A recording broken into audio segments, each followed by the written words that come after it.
Playing Possum Podcast. Playing Possum Podcast. Playing Possum Podcast. Playing Possum Podcast. Playing Possum Podcast. Playing Possum Podcast. This is the Playing Possum Podcast. I'm one of your co-hosts, Kacey, and today is going to be a really interesting episode, not only because I just ate a very questionable egg, but also because we have Eric J. Meow from Conspiracy of Cartographers with us today. Welcome. Hey there. Thank you. And then we have the illustrious Jamey with us as well.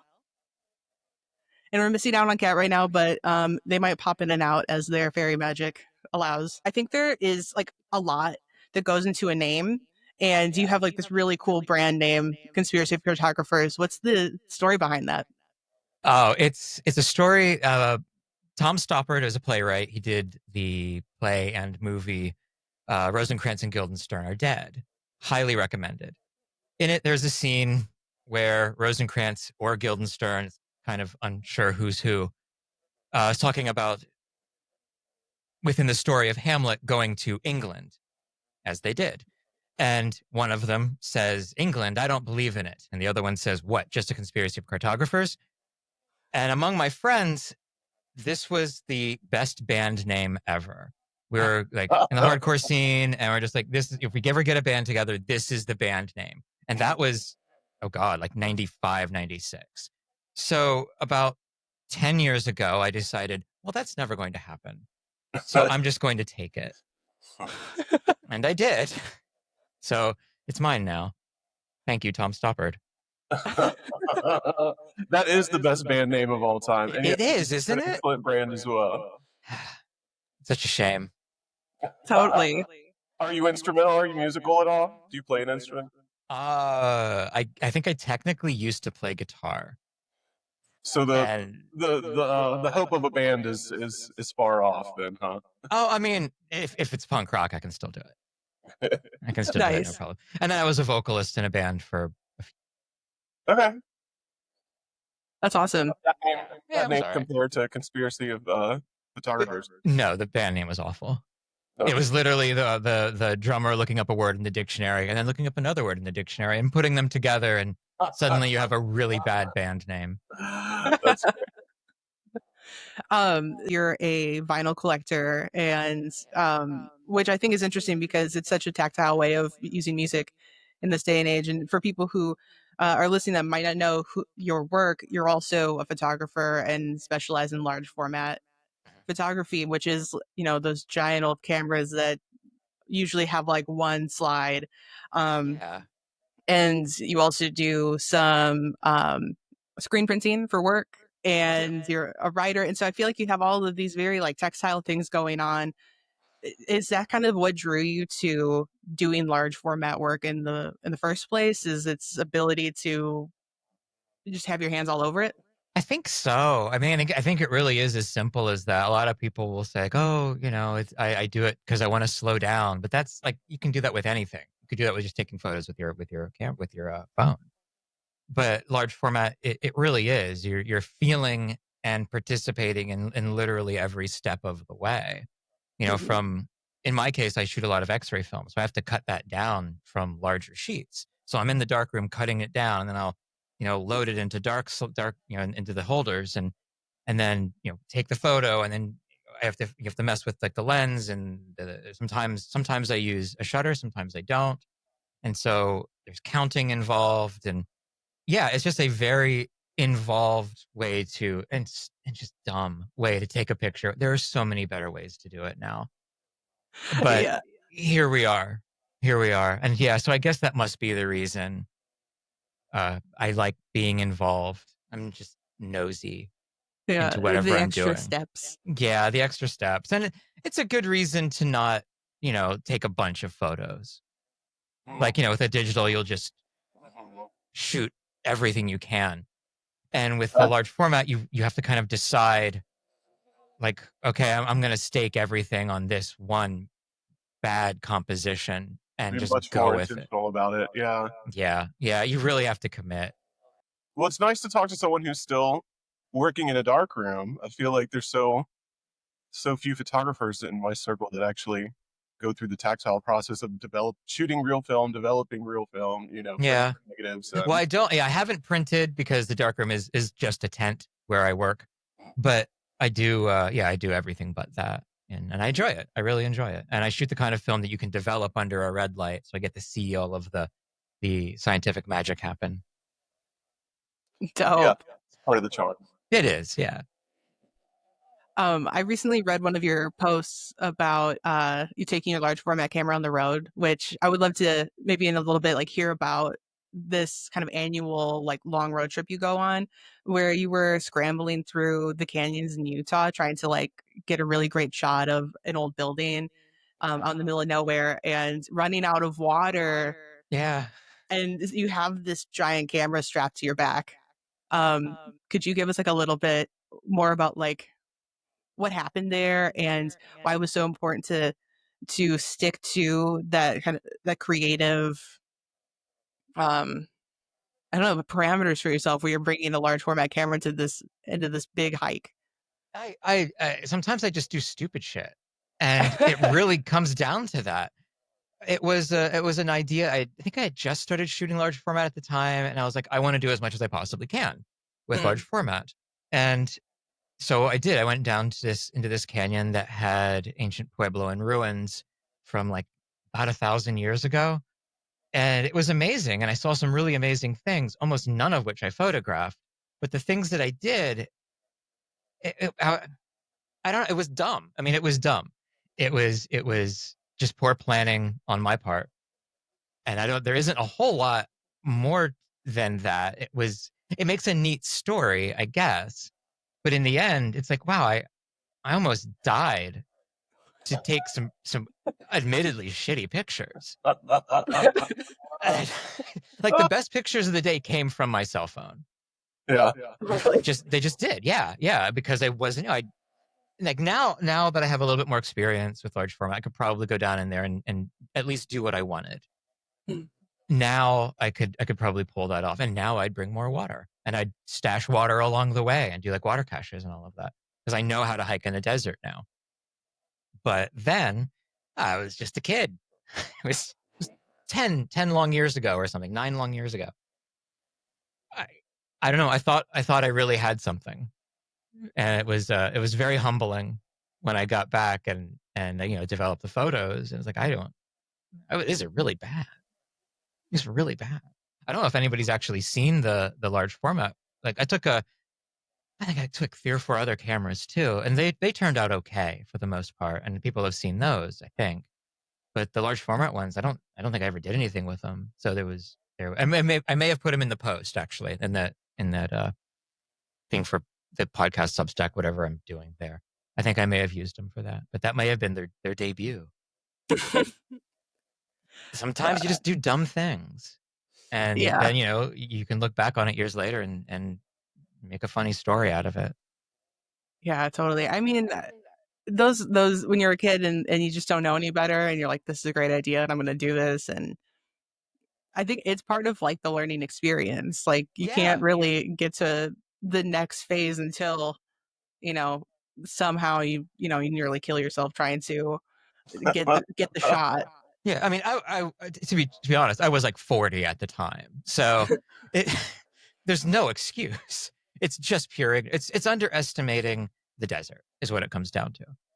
And you think you're in a canyon, you think, oh, well, there's going to be shade places. There's going to be potentially water because you're in a canyon that has a creek that runs through it. Not in August, not in late July, So, and I knew that. It's not like, oh, I went into this blind, but, knowing like, oh, there's no water there. And then actually experiencing, oh God, there's no water here. 2 different things, 2 very different things. Were you doing hikes or were you camping as well? That was an in and out. For that one, that was in and out. I didn't camp down there because of the water situation. So that was one good decision. Because usually what you would do is you go in the spring when there is a stream flowing through it. You hike into the canyon, you camp down there, and then you hike out at another, off a side canyon. And it's beautiful and wonderful, and it all works out. Should have done that. The story really reminded me of like when I had gotten into photography. I was actually living in Seattle at the time, up by Carkeek Park. Yeah. Oh, I And love there's Carkeek. yeah, it's great. Yeah. And I've always been fascinated with trains. And as you probably know, that the train runs right through the park between the parking lot and the beach. And I was posted up there with my roommates. I think he had like a Canon Rebel like T3 or something. And I was like, I'm going to sit right here. I'm going to get this train as it goes by. And it wasn't until the train was upon me that I realized like that could have just taken my head off, you know, Oh, yeah. but the shot was really cool. And I think it's probably still like on my Facebook banner to like this day. Oh, neat. Oh, neat. But Yeah, yeah, you do have to watch trains. They're big and they don't really stop well. But our Carkeek is a wonderful place to do some just like very specific train photography. And yeah, yeah, definitely. I've got a few of those from my early days in Seattle.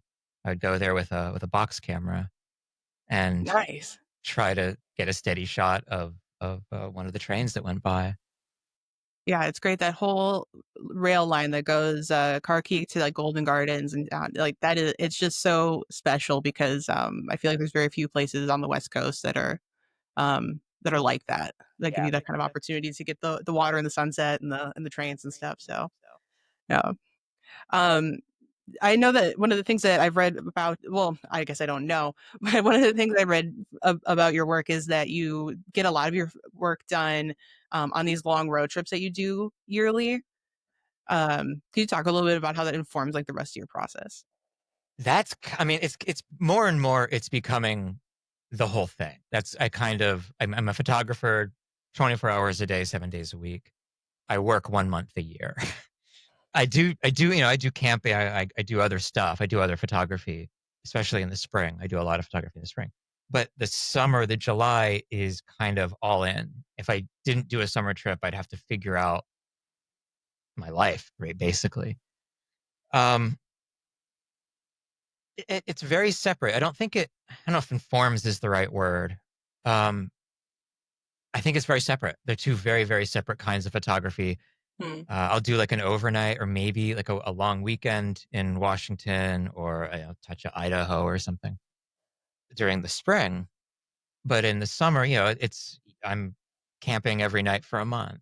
I'm I'm in these bizarre, weird places or small towns in Kansas or kind of sketchy places. And it's just a very, very different. It's very different kind of photography. I feel like two different people in a lot of ways with that. And so, like, when I end up publishing, like self-publishing the work, they do tend to be two separate things. I don't Hmm. usually combine them, so which I'm just kind of realizing that now. But I do. They don't. So I don't know if one informs the other than just practice. Like I'm taking photographs now, so I'm getting better, whatever that means. So it won't be as bad this summer. So I guess in that way, the uh, the spring trips inform the summer trip, but they're very separate. They're very different for some reason. I don't know why. I don't know Cool. why. So how did you get started doing these trips? So I've consumed a couple of your zines and I just think it's like a really interesting practice that it seems like you almost make it a point to go out and do it every year. What started that? I guess in 2004, I guess I had a job and I didn't love it, but it was a good job to get me. It gave me a lot of time off, any time off that I wanted. And so I was able to take a few weeks off and I was living in Pennsylvania at the time. So I did Route 66 with a then girlfriend and took a bunch of photos, not film, but, a bunch of photos. Like, oh, this is kind of neat. It's kind of a way to do it, sort of immersing yourself in America. And I'm like, this is the way to photograph. This is how I'm going to do it from now on. And so in 2006, I did another trip like that. And then 2008, I moved out to Seattle. And ever since then, I've pretty much just been doing it. And any other photography is sort of peripheral to that. And so I like the immersion. I guess, where we live in a very, and in a good way, a very liberal bubble in Seattle, Portland. It's not bad, I'm not complaining in some ways about it, but you do miss what a lot of us call the flyover states. You do miss that. And, even if we're taking a car across country, we're usually on the interstate to Right. avoid them. And I was like, you know what? I'm going to make Kansas interesting. I didn't have to. Kansas is interesting. Kansas has an amazing history, and it's a beautiful landscape, beautiful, beautiful houses, beautiful scenery, and honestly, nice people who may not agree with me on a lot of things, but we do agree that Kansas is pretty amazing. Yeah. And so it was a neat way to sort of, things have changed in the past couple of years, obviously, but a good way to break down some of that barrier with some people. And so I guess that's kind of why I keep doing it, is sort of to remind myself that, like, what we've got going on here isn't the only thing that's going on. And there are pockets of what I would call 5 years ago liberalism, and now I call resistance. So welcome. Going on in little parts of the country, in little towns that you haven't heard of. And I love that. But that nothing to do with my photography. I don't take pictures of that necessarily. It's just neat to see it. And so that's why I keep doing it. The photography is kind of whatever is along the way. And are you going to new places every year, or you revisiting spots, or? There is a church, semi-abandoned church that I've been to every year for the past 7 years. Oh, wow. In Nebraska. Well, It's restored. People like keep up with it. They just put a new roof on it a couple years ago. It's an old Catholic church from probably the 1870s, 1880s. And I don't know. I love the area. There's a statue of Mary in it, and I always try to get pictures. I'm not remotely religious and wasn't raised Catholic, so there's no like connection other than just like, oh, this is neat. And so I don't know, I'm kind of like emotionally invested in this church in Nebraska for some reason. But then also there's places I try to do new roads every time, like a lot of new roads, like mostly new roads every time, which is difficult through places like Wyoming. But I try to do new things in new towns and new places every time, but I'll check back in on places. And are you just wandering down the road, or are you GPSing your way across the country, or yeah?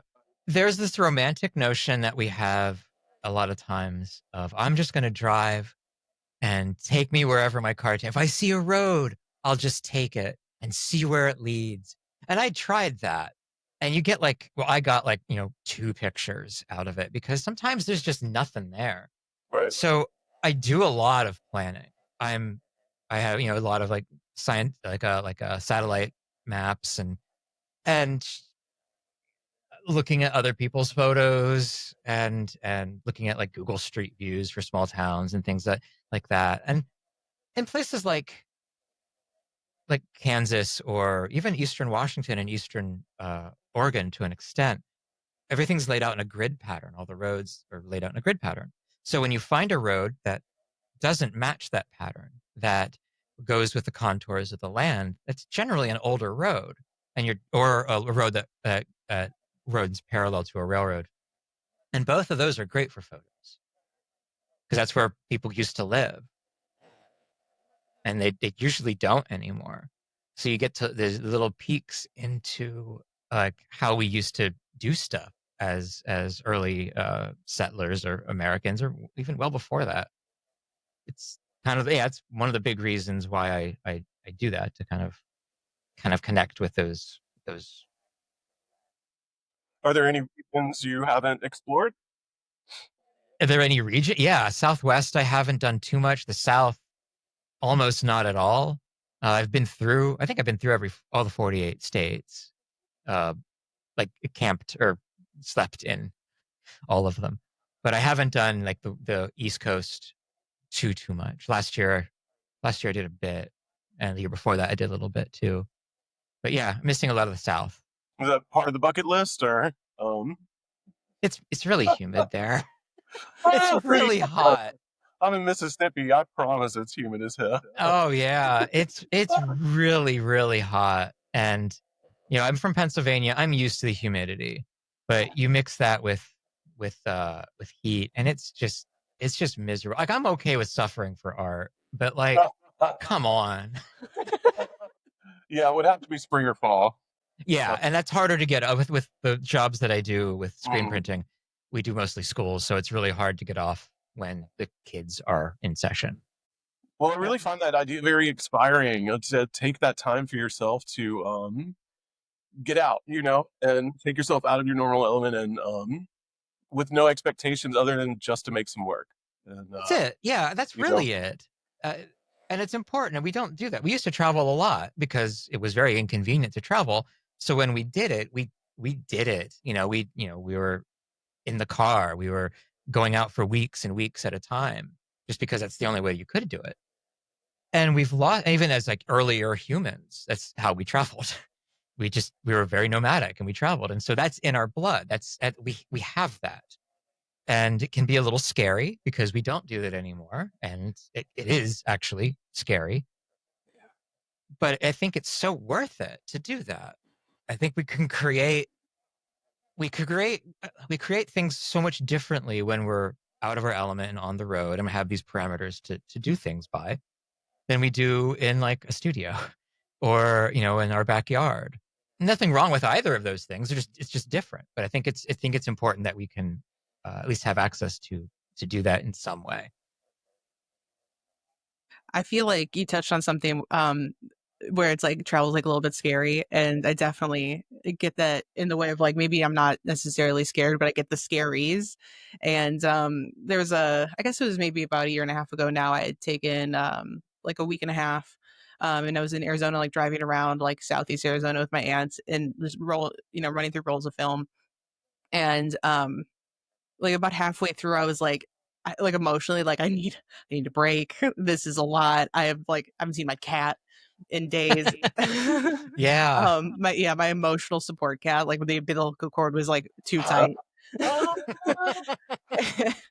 and and I just like remember thinking about like everything like looks a little different, because at the beginning of the trip I was like, wow, look at this, and then towards that part where I got the scaries that eventually was able to like kind of overcome by the next day, but being like, now I'm just like in this like missile place underground and everything's kind of weird and like, but I think that perspective shift, I guess, is what I'm getting at. That perspective shift is like kind of helpful because I think as someone who spends a lot of time kind of covering the spaces that I can get to in a weekend, it makes everything like look a little bit more shiny. I'm looking at things like a little bit more differently because there isn't that level of stress, like everything I'll be home tomorrow, I don't know where I was going with that. No, but it's true though. I mean, traveling it's incredibly stressful, and working breaks into it is important. And if I lived someplace that wasn't Seattle, like something more central, it would be nice to do like a figure 8 where I could check back in and take a few days off from my vacation, take a vacation from my vacation for a few days. Because it's hard work. It's not, I'm not lounging by a pool. Right. It's intense. It's intense. It's harder than my day job considerably. But I'm fortunate enough to be able to occasionally get up to a family cabin and just go up there and work, and so it's secluded. yeah. And, but often I'm often met with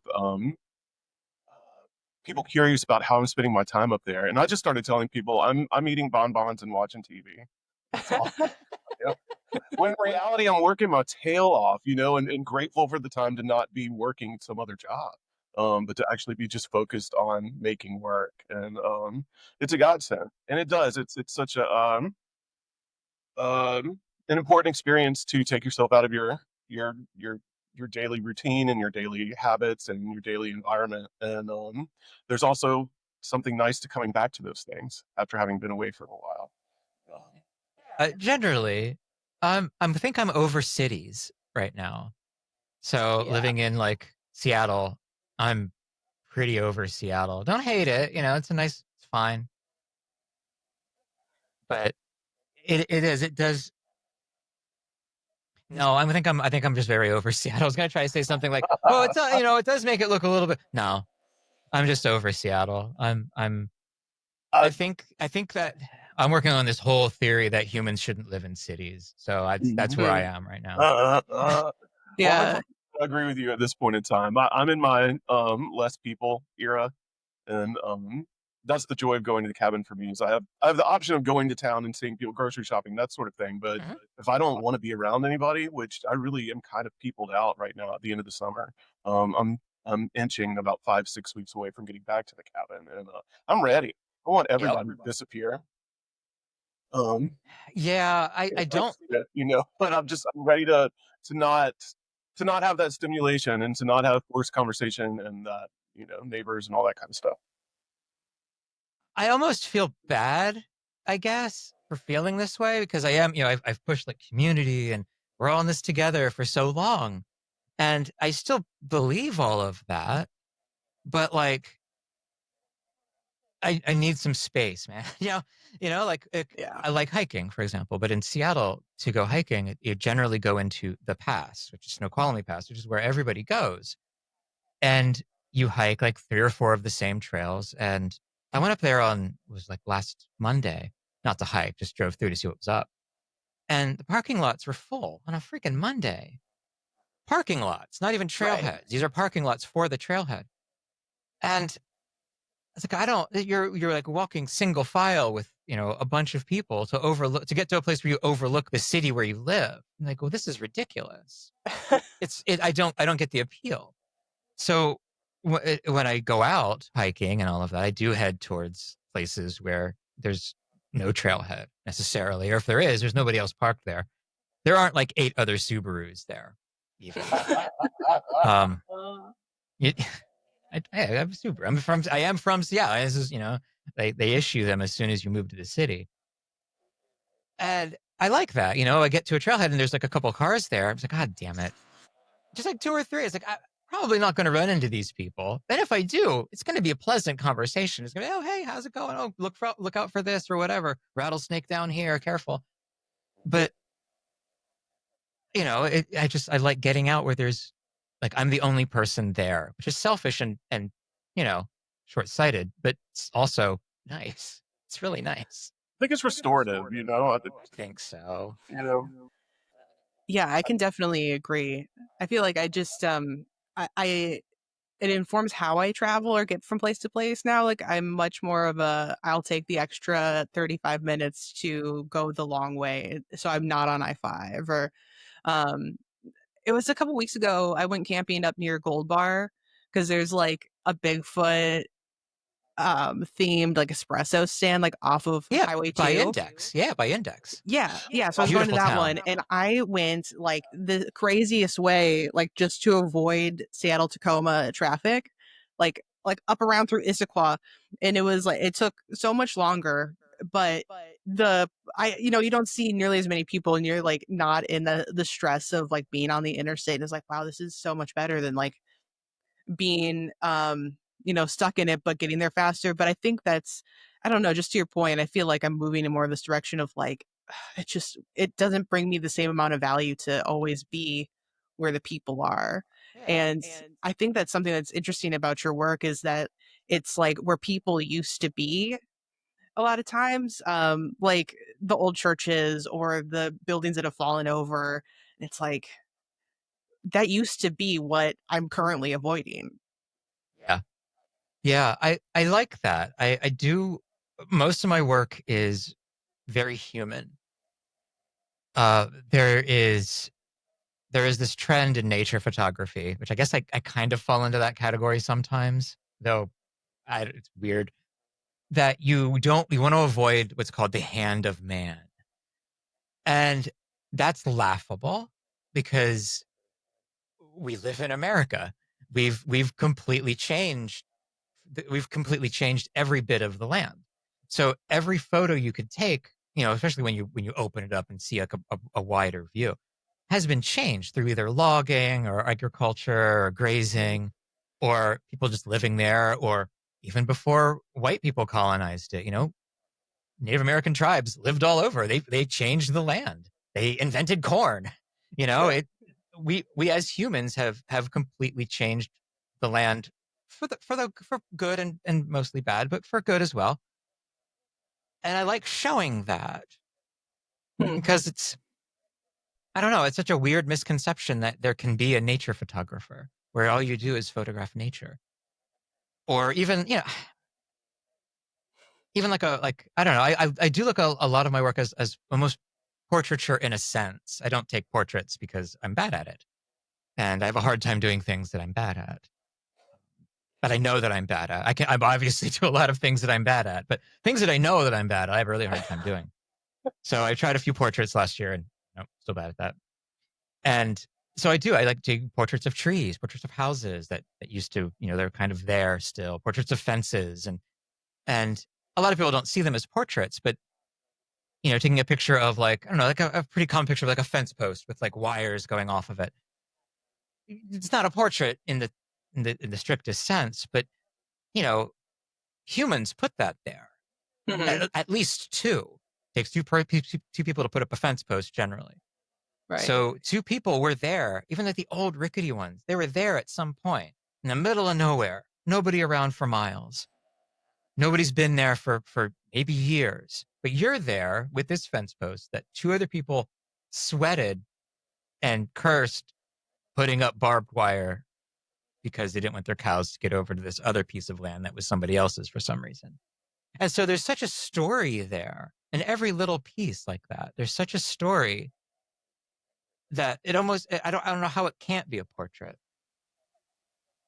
I mean, aside from the fact that it's, not a person's head, but apart from that. Yeah, it's kind of like, it makes me think of a time capsule or something, like when they dig it up like 100 years later and like what's inside. It reminds me of a version of that. It is, because you get these pieces from time capsules and you don't know what the hell they were. Like why did this mean anything to anybody? And so you go into like an old house or something, and which you shouldn't do because they're dangerous and it's usually trespassing. But when you do it, you go into them and you find these old things in there, and you're like, why did anybody have this to begin with, and why did they leave it behind? There was a house in South Dakota that I went in, and it was abandoned in, I think, 1969, 1970. It looks like the family just left, like they died in a car accident or something. Oh wow! I don't know. I couldn't find the story behind it, but everything, including like notes on bulletin boards, are still there. And I don't know. You now become like stranger fanfic authors because you have no idea. There's a story here. I mean, you have to make it up. So there's that as well. That's so interesting when you run across houses like that. Or I'm a big YouTube watcher, so there's like all those like urbex explorers, and they're going in and they're like, people's whole lives, and it's like it's so interesting to how ubiquitous it is because, people die or they leave for whatever reason, and then they just never come back. And these time capsules are so strange. It's so eerie that you can just like look into someone's like intimate space like that, and no one's gonna know. It's such a one-sided observation. Yeah, it is. It is. There's no way to conclude. It's very unsatisfying in some ways because there's no answers. You just have to kind of accept it, that like there are no answers. And maybe that's, that's a broader lesson to learn here, honestly. But it's very easy to learn in like abandoned houses and abandoned towns and churches. There's no answers here necessarily. Yeah. I'm like, while you're talking about that, I'm thinking about like people that are like living in houses alone, that don't really necessarily have any like friends or family nearby, and that like all of the things that go on during and after life in some of these places. I know it's kind of morbid, but I don't know. I'm just thinking about stories, I guess, and just like the evolution, like the seasons of people's lives and the seasons of like the beauty and the darkness and everything that happens throughout life, and how that's like just so reflected on the things we leave behind in this world. Yeah. I mean, the things we leave behind in this world are the things we're living with now. Yeah. You know, so whatever we have now, if something happened, you know, heaven forbid, but if something happened, people eventually would come into your house and look through your stuff and, you know, read your diaries and look at your pictures. And it's like, what was going on? Why? Like, why any of this? And we would leave them with so many questions, which might be a good goal to have in life, is to live your life so that when the people who go through your stuff after you're dead do that, they just have so many questions. Yeah, So many totally. bizarre questions. Yeah, write random things and put them in drawers. I don't know. I mean, my grandmother did stuff like that. You know, she wrote like random, like she was kind of witchy, so she would write like random like Pennsylvania Dutch witch spells and put them in drawers. Like, what was this about? She never talked about this, but you know, just confuse them. It's just That's so you're interesting. not gonna get any joy from it when you're dead, but you know.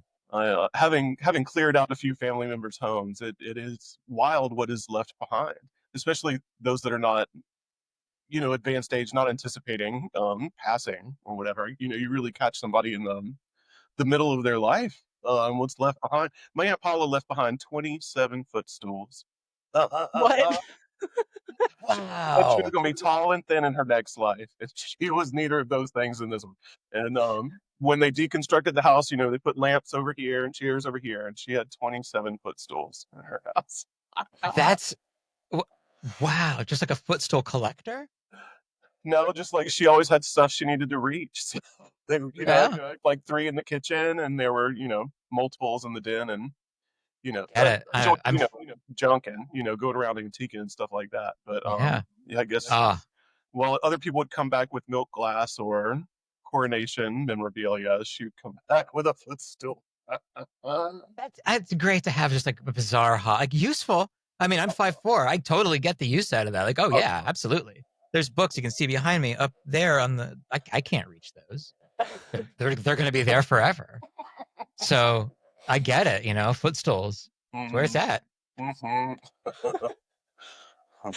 I'd probably having like one for every job is super handy. Like that's the most practical thing of like, oh, I don't need to like run across the house to get my footstool. I just have, you know, 3 over here.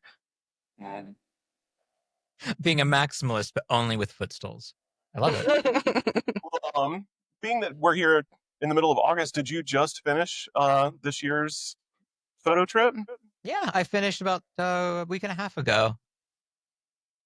Where all did you go this time? Mostly Kansas. Mostly Kansas. Mostly Kansas. I had to get there, so I went through all the states that you do to get there.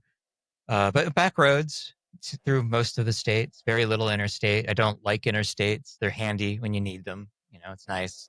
Thanks. But mostly it's back roads. If I'm on dirt, I'm happy. If I'm on asphalt, I'm generally just trying to get to the next dirt road.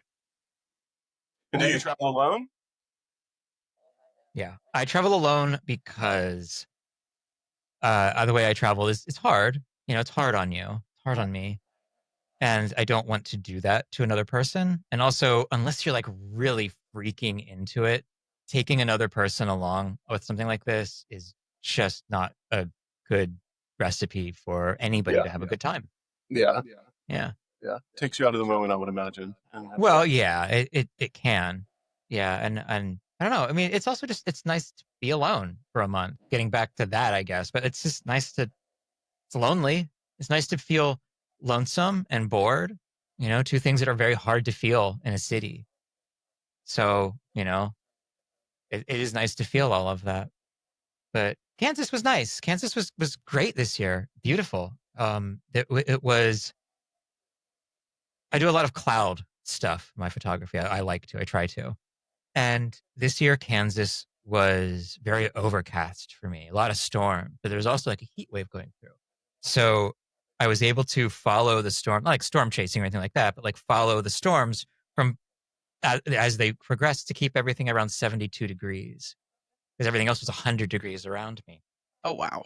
And so I had some really beautiful, nice and cool days where I was wearing a jacket most of the day, where anybody 20 miles in either direction was, sweating. So worked out perfect. But I'm still obviously going through all the roles that I shot, but I think I'm onto something with Dark Kansas. I think that's a thing that's happening, and I'm really excited about it. Like the first day of shooting, just like overcast, I was like, okay, it'd be really nice to get some sun, you know. And then the next day was overcast. Like, okay, this is getting a bit much. But as it wore on, I'm like, I think I'm doing good work. I think I'm doing something here, and that's rare for me anyway. That's rare, like in the moment, to think like, oh no, I got something. I'm onto something, and it's so exciting because Oh, that's fascinating.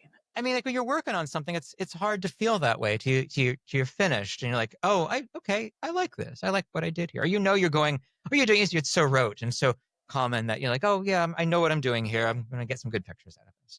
But to have a situation where you don't really want and you don't really like, and then all of a sudden you're like, no, I'm wrong. This is gonna be okay. It's just neat. It's a neat feeling. It was very enlivening. Yeah, your own personal like drama around what you're creating, and I can imagine going through an experience that would be hard with someone else too. So it's almost like imperative that you have to do that solo. Yeah, I don't know what I think. I think of the other. If I were alone, I had somebody, like a friend, technically, preferably, they would be encouraging me, or I would be encouraging them, and we'd try to be lifting each other up. All good things. Mm-hmm. But you don't get to go through that experience of convincing yourself that you're onto something, because you have somebody there being a cheerleader, which is great, which is what we want out of friends and out of life. That's amazing. But it is also important to be able to do that to or for yourself. And I usually don't. I usually am kind of down on myself. But this year, unless shit went real wild in the developing tank, things are looking good for the most part. There's been some. I also do another project called Expired, where I shoot with 70-year-old Ansco film, and the camera I was using had a light leak, and I didn't notice it. And so I've developed maybe 20 sheets of that. It's large format, and there's like these weird like light streaks everywhere, and it's awful and distracting. And I'm kind of bummed because that's a project I try to do every couple of years. So, Totally. Good with the bad. Have a copy. Yeah, Expired. Nice. Yeah. So, volume 5 will not be coming out this year, probably. Oh no. And it's a bummer because that was the oldest film that I had shot with, and the film itself was fine. Turned out, a little water damage or moisture damage, but for the most part, beautiful. It was user error. How do you source the old film? Just curiosity. eBay. Oh, okay. eBay. Yeah, that's kind of it. I do have a few like local folks who kind of know that, like, oh, Eric likes this, so I'll make sure that he gets this. But for the most part, especially now when things are, nobody's making expired film anymore. So it is eBay, and I've got, I think, enough film in my freezer for Expired for 3 more books. Cool. I think until if I buy more, but that it's getting harder and more expensive, and I'm so cheap. So I don't know, but people see like 1953 Expired on it. They generally don't think it works because it's not going to. But 4x5 film is a little different. Have you seen an effect since like the resurgence of film came back into the photography community, and how that like affects your sourcing? No. Well, other than people using it, but I came back with. I guess I've always shot film, but I took a break from it for quite a while. And so I kind of came back in the middle of the Holga resurgence, like 15 years ago or something, when everybody had a Holga, and I was like, "What is this?" Like, oh, I got a Holga. So I came back with it, and film was. I just moved to Seattle, so I was very, poor, like you would be. And so at that point, expired film was a lot cheaper than regular film. And then people who had expired film realized that. And now it's not. And that's still not, after years and years, it's still not. It's still about the same price as regular film. I mean, I get it because I'm shooting it. So I don't guess I can't really complain. But when it gets that old, people tend to think it's not working. So the really, really old stuff, if you know what to get and you know what to look for, is pretty cheap. Mm-hmm. But a lot of people just buy old stuff thinking it might work, but most of it doesn't. Mm-hmm. You know, to back up a little bit, you said something a minute ago that really like struck me of how you're hard on yourself, and then I think about then also this kind of like urge to keep making and like keep producing work. And because it's kind of, I think it's kind of a gift, you know. You can be like, oh, like I'm not into what I'm doing, or like I don't think I'm doing well, but then you still do it anyway. And you do so many things. Like you have your podcast, you had a podcast before, you're writing pretty prolifically, you're doing a lot of photography, and what does it feel like for you when you need to make something? I guess I'm always, oh, that sounds really ridiculous. I'm always making something.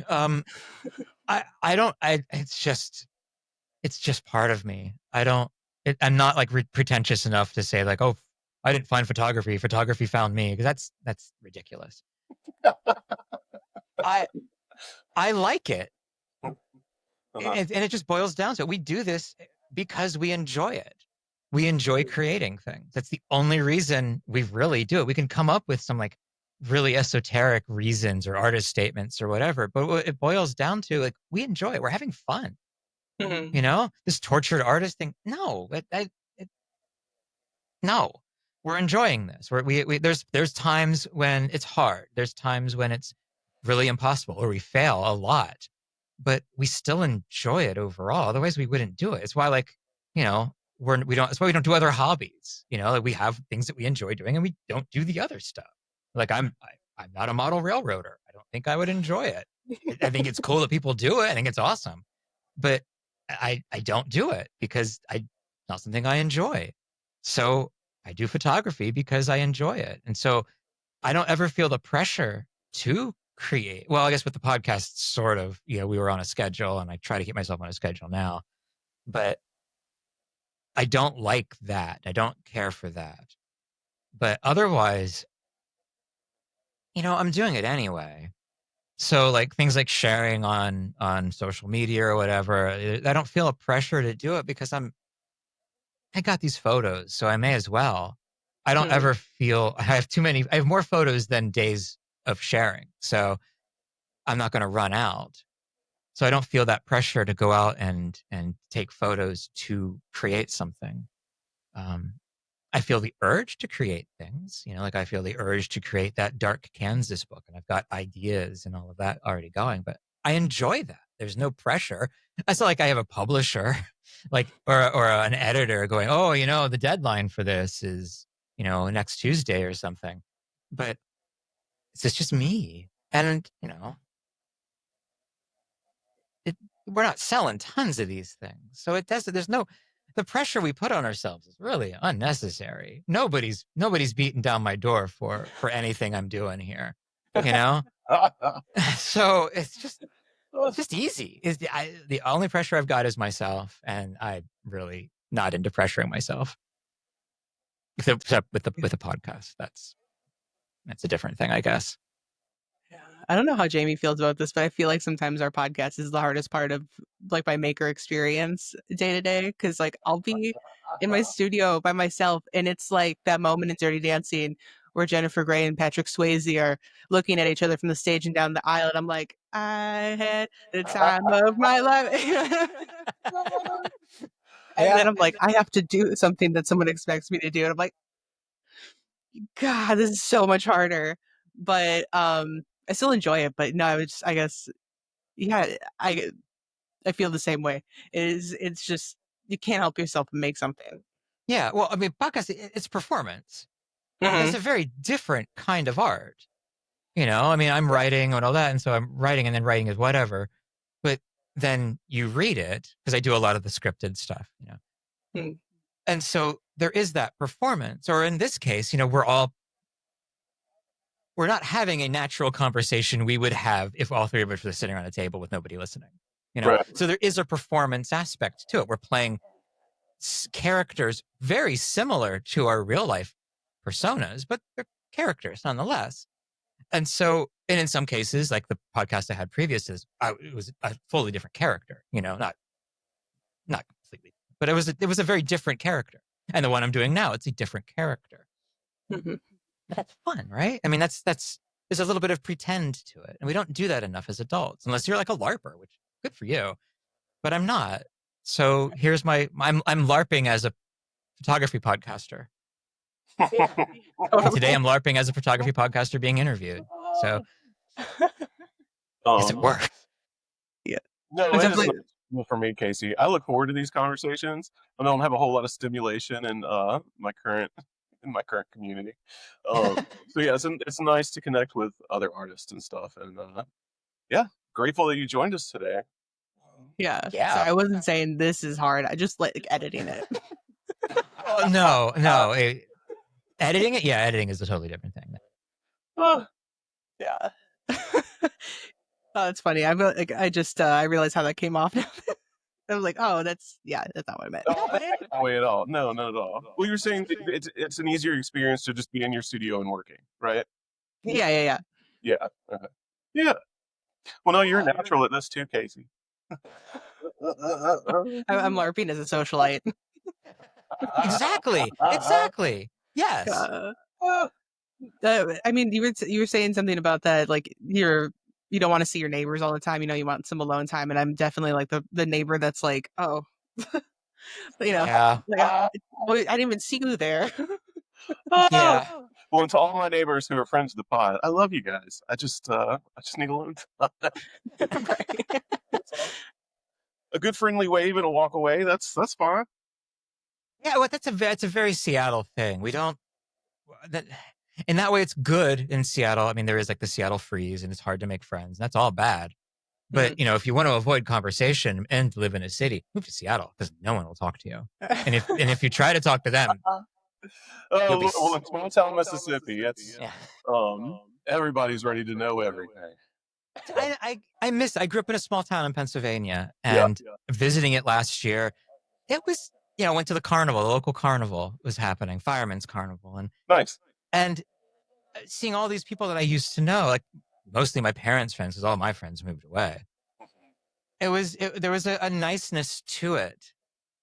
There's a niceness to that rural life that we're missing. Like, for example, when you're driving down a dirt road, literally any state except for Wyoming, for some reason, I don't know why, and you pass a vehicle, they wave. Always. Yeah. And you wave back because, you're human, and that's a nice thing to do. And you come up with your own wave. And everybody has like their signature wave. And it's so fascinating. It's fast. I didn't realize, why are people waving at me? And I thought like, well, am I supposed to be here? Are they waving me away? No, they're just saying, hey, we're on the same road. How's it going today? And I love that. Yeah. Obviously can't do it in a city. It would be a lot of waving. Right. But there's something really wonderful with that. Like recognizing each other as like humans. Right now we've got everything in common. We're on the same shitty road and we're driving. And that's it. Yeah. And that's really all that matters right in that little moment. And I love that. I miss that.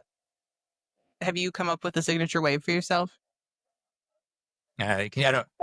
It's more of like almost a salute, not quite a salute, but it's like an open-handed. Hey, yeah. That looks friendly. I try to be friendly. Yeah, I try.